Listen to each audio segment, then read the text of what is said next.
உங்கள் வீடு தேடி வரும் அரசு. உங்களுடன் ஸ்டாலின்.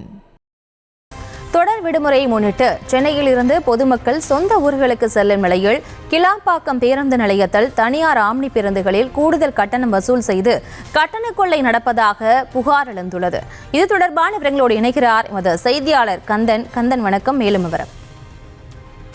பிரியங்கா, வணக்கம்.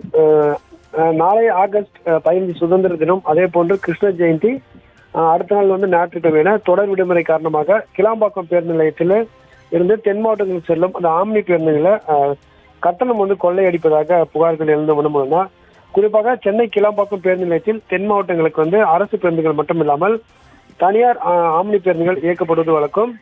அதே போன்று இன்று, அதாவது நாளை அதாவது சுதந்திர தினம், அதே போன்று கிருஷ்ண ஜெயந்தி, அதே போன்று ஞாயிற்றுக்கிழமை தொடர் விடுமுறை காரணமாக இன்று ஏராளமானவர்கள் இந்த கிளாம்பாக்கத்திலிருந்து இந்த தனியார் ஆம்னி பேருந்துகள் மூலம் ஆன்லைனில் புக் செய்து தங்கள் சொந்த ஊருக்கு செல்வதற்காக பதிவு செய்துள்ளனர். ஆனால் தற்போது அந்த டிக்கெட்டோட கட்டணம் 4 மடங்கு அளவுக்கு உயர்ந்துள்ளதாக குற்றச்சாட்டு இருந்துள்ளது.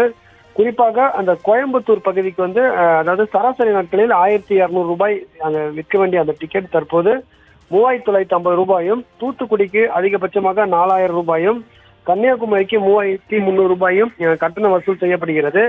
அது மட்டும் இல்லாமல் தொடர்ந்து இது போன்ற தொடர் விடுமுறை காரணங்களை இந்த ஆம்னி பேருந்துகள் கட்டணம் 4 மடங்கு வசூலிப்பது தொடர்ச்சியாகவே நடைபெற்று வருது. எனவே போக்குவரத்து துறை முக்கிய நிர்வாகி அதிகாரிகள் நேரடியாக பார்வையிட்டு இது போன்று அதிக கட்டணம் வசூலிக்கும் அந்த பேருந்துகள் மீது கடுமையான நடவடிக்கை எடுக்க வேண்டும் என கோரிக்கை விடுத்துள்ளனர்.